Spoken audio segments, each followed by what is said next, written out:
السلام علیکم ورحمۃ اللہ وبرکاتہ۔ محترم ناظرین، آج کی ویڈیو میں آپ کو کربلا کے میدان کا ایسا واقعہ بیان کرنے والے ہیں جس کو آپ نے شاید اس سے پہلے نہیں سنا ہوگا۔ آج کی اس ویڈیو میں بات کرنے والے ہیں حضرت امام حسین علیہ السلام کے گھوڑے کے بارے میں۔ حضرت امام حسین علیہ السلام کے گھوڑے کا نام کیا تھا؟ آپ کے پاس یہ گھوڑا کہاں سے آیا تھا اور اس گھوڑے کی کیا خاصیت تھی؟ اس ویڈیو میں ہم آپ کو حضرت امام حسین علیہ السلام کے گھوڑے کے بارے میں تفصیل سے بتائیں گے اور ساتھ ہی ساتھ کربلا کے میدان میں گھوڑے کی وفاداری کا ایک ایسا واقعہ بھی بتائیں گے جسے سن کر آپ کی آنکھوں میں بھی آنسو آ جائیں گے۔ محترم ناظرین، حضرت امام حسین علیہ السلام کے گھوڑے کا نام ذوالجناح تھا۔ ذوالجناح کو ایران کے بادشاہ نے ایک مرتبہ نبی کریم صلی اللہ علیہ وآلہ وسلم کو تحفے میں دیا تھا۔ آپ صلی اللہ علیہ وآلہ وسلم کا مشہور معجزہ ہے کہ آپ جس بھی گھوڑے پر ایک مرتبہ بیٹھ جایا کرتے تھے اس گھوڑے کی عمر بڑھ جایا کرتی تھی، پھر وہ گھوڑا کبھی بھی بوڑھا نہیں ہوتا تھا۔ اس لیے یہ گھوڑا اتنے سال گزر جانے کے باوجود کربلا کے میدان میں صحت مند اور چست تھا۔ حضرت امام حسین علیہ السلام کے اس گھوڑے کی رفتار اور اس کی خوبصورتی کی وجہ سے اس کا نام ذوالجناح رکھا گیا تھا۔ جب بھی یہ گھوڑا جنگ کے میدان میں دشمن پر حملہ آور ہوتا تھا تو ایسے لگتا تھا کہ جیسے یہ گھوڑا بھاگ نہیں رہا بلکہ اڑ رہا ہے، اس لیے اسے ذوالجناح یعنی دو پروں والا گھوڑا کہا جانے لگا۔ حضرت امام حسین علیہ السلام کو بچپن سے ہی اس گھوڑے سے بہت لگاؤ تھا۔ ایک مرتبہ امام حسین علیہ السلام اپنے نانا نبی کریم صلی اللہ علیہ وآلہ وسلم کے پاس گئے۔ اس وقت آپ صلی اللہ علیہ وآلہ وسلم اس گھوڑے کے پاس موجود تھے اور ساتھ میں آپ کے کچھ صحابہ کرام بھی موجود تھے۔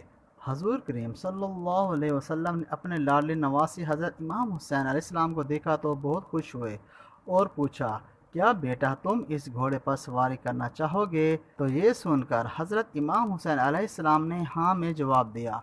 آپ صلی اللہ علیہ وسلم کی یہ بات اس گھوڑے یعنی ذوالجناح نے بھی سن لی۔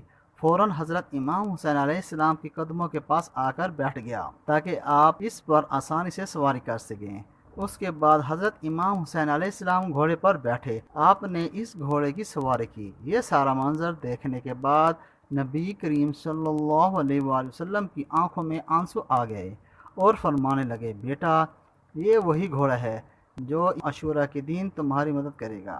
پھر آپ صلی اللہ علیہ وسلم نے وہ گھوڑا امام حسین علیہ السلام کے حوالے کر دیا۔ حضور اکرم صلی اللہ علیہ وسلم کا ذوالجناح حضرت امام حسین کے پاس آ گیا۔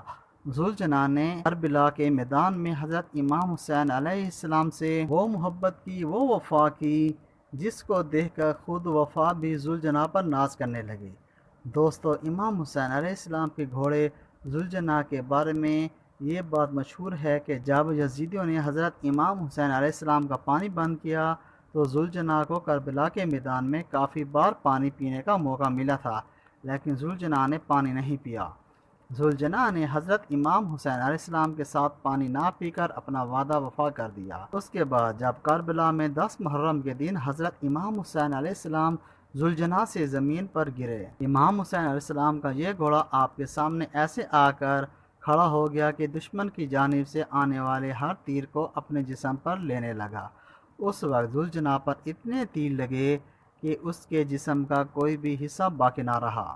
روایت میں آتا ہے کہ ذوالجناح کو اتنے تیر لگنے کے بعد بھی حضرت امام حسین علیہ السلام کے اس گھوڑے نے 60 سے زیادہ دشمنوں کو موت کے گھاٹ اتارا۔ اس کے بعد جب ظالموں نے حضرت امام حسین علیہ السلام اور ان کے سارے ساتھیوں کو شہید کر دیا تو حضرت امام حسین علیہ السلام کا یہ گھوڑا یعنی ذوالجناح اہل بیت کی لاشوں کے ارد گرد چکر لگانے لگا۔ پھر ذوالجناح حضرت امام حسین علیہ السلام کے جسم کے پاس آ کر رک گیا اور اپنے پیشانی کو حضرت امام حسین علیہ السلام کے خون سے تر کر لیا۔ پھر اپنے پاؤں کو زمین پر اس طرح مارا کہ اس سے اتنی زور کی آواز پیدا ہوئی کہ پورے میدان میں سناٹا چھا گیا۔ یہ دیکھ کر دشمنوں کے پسینے چھوٹ گئے۔ اس وقت عمر سعد کی نظر اس گھوڑے پر پڑی تو کہنے لگا، اس گھوڑے کو میرے پاس لایا جائے۔ یہ گھوڑا اللہ کے رسول کے گھوڑوں میں سے ایک بہترین گھوڑا ہے۔ عمر سعد کے کہنے پر لوگ اسے پکڑنے کے لیے دوڑنے لگے،